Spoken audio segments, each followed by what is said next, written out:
ہمیں بعض اوقات اپنے والدین کی باتیں بور لگتی ہیں، ہمیں لگتا ہے وہ ایک ہی بات بار بار کرتے ہیں لیکن وہ بات وہی کرنا چاہتے ہیں، اور اگر اس میں شرن کوئی کا بات نہیں ہے، یقیناً اگر غیبت وغیرہ کا معاملہ ہے یا کوئی ایسی بات ہے تو وہ پیار سے موضوع چینج کیا جا سکتا ہے، لیکن ان کو اپنے بچپن کے واقعات، اپنے بہت سارے ہمارے بچپن کے واقعات انہیں آتے ہوتے ہیں، سنانے ہوتے ہیں، اور ہم کہتے ہیں کہ جناب بار بار ایک ہی بات کرتے ہیں، اور بعض اوقات ہم ان کے ساتھ ہم بات بھی کرتے ہیں نا امین بھائی، تو وہ جنریشن گیپ اتنا ہے کہ ہم ابو کو بتا رہے تھے، پتہ ہے آج امریکہ میں کیا ہوا، تو نیا راکٹ اس نے لانچ کیا ہے، تو جناب وہ فلاں جب وہ نیا فون آ گیا ہے تو اس کی اتنی ریم ہے تو اس کی اتنی، تو وہ ان کے مطلب کی باتیں ہی نہیں ہیں، ہم ان سے ان کے مطلب کہ اچھا اس کے لیے سمجھنا یہ ہوگا۔ اب دیکھیں ناظرین، یہ جنریشن گیپ اب ہماری ذمہ داری، پہلے ان کی ذمہ داری تھی، اب یہ بات میری وہ سمجھیں گے جو والد بن چکے ہیں۔ مجھے بتائیں، ہمارے گھر میں 3-4 سال کا بچہ ہو تو ہم اس کے سامنے ہماری 40 سال کی عمر والی باتیں کرتے ہیں، ہم توتلی زبان میں خود 3 سال والے بنتے ہیں، پہلے بیٹا کہاں سے آ رہے ہو، کیا کھیل رہے ہو، اچھا اسی کے انداز میں بات کرتے ہیں، بیکاز اس کا جو مائنڈ لیول ہے وہ کم ہو گیا ہے۔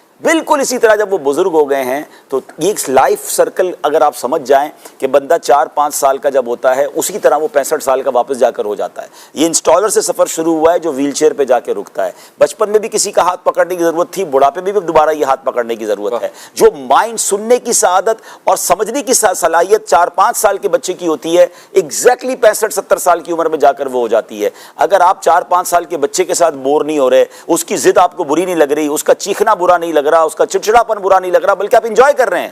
آپ 65 سال کے بزرگ کے ساتھ بھی سمجھے انجوائے کریں۔ اگر وہ چڑچڑے بھی ہو گئے ہیں، وہ چیخ بھی رہے ہیں، وہ کوئی ایسی بات بھی کر رہے ہیں، ریپیٹیشن بھی کر رہے ہیں، اگر آپ نے یہ فارمولہ سمجھ لیا نا، کیونکہ یہ نوبت ہم پر بھی آ سکتی ہے، ہم بھی بوڑھے اگر زندہ رہے تو ہوں گے، ہمیں بھی بڑھاپے میں کسی کے سہارے کی ضرورت ہوگی۔ ایگزیکٹلی آپ اپنے بڑے بزرگ کو ایک بچے کی طرح ٹریٹ کر لیں، بچہ ہمیں تھپڑ بھی مار دیتا ہے، آپ نے دیکھا ہوگا ضد کرتے کرتے وہ دھکا دے دے گا، ہم پھر بھی مسکرا رہے ہوتے ہیں۔ والد صاحب نے کوئی جملہ کہہ دیا، ماں نے کہہ دیا، ان سے لڑنے لگ جاتے ہیں۔ یہ نہ کریں، یہ جس دن آپ نے یہ فینومینا سمجھ لیا کہ بچہ اور بوڑھا برابر ہوتا ہے، آپ انجوائے کریں ان کے ساتھ۔ بلکہ سچی بات تو میں یہاں یہ کہہ دوں کہ جن بچوں کو والدین بڑھاپے میں ملے ہیں اور انہیں خدمت کا موقع ملا ہے نا، یو آر سو لکی، کیونکہ بہت بڑی تعداد میں والدین وہ ہیں جو بچوں کی خدمت کرتے کرتے ہی دنیا سے چلے گئے، بچوں کی باری تو آنے ہی نہیں دی، ہمیں تو موقع ہی نہیں ملا ان پر خرچ کرنے کا یا ان کی خدمت کرنے کا، انہوں نے ہی ہماری خدمت کی اور چلے گئے۔ اگر آپ میں سے کسی کو یہ موقع ملا ہے کہ ان پر آپ خرچ کر پا رہے ہیں یا ان کو ڈاکٹر کے پاس لے جا رہے ہیں، ان کے پیر دبا رہے ہیں، ان کو کھانا کھلا رہے ہیں، یو آر سو لکی۔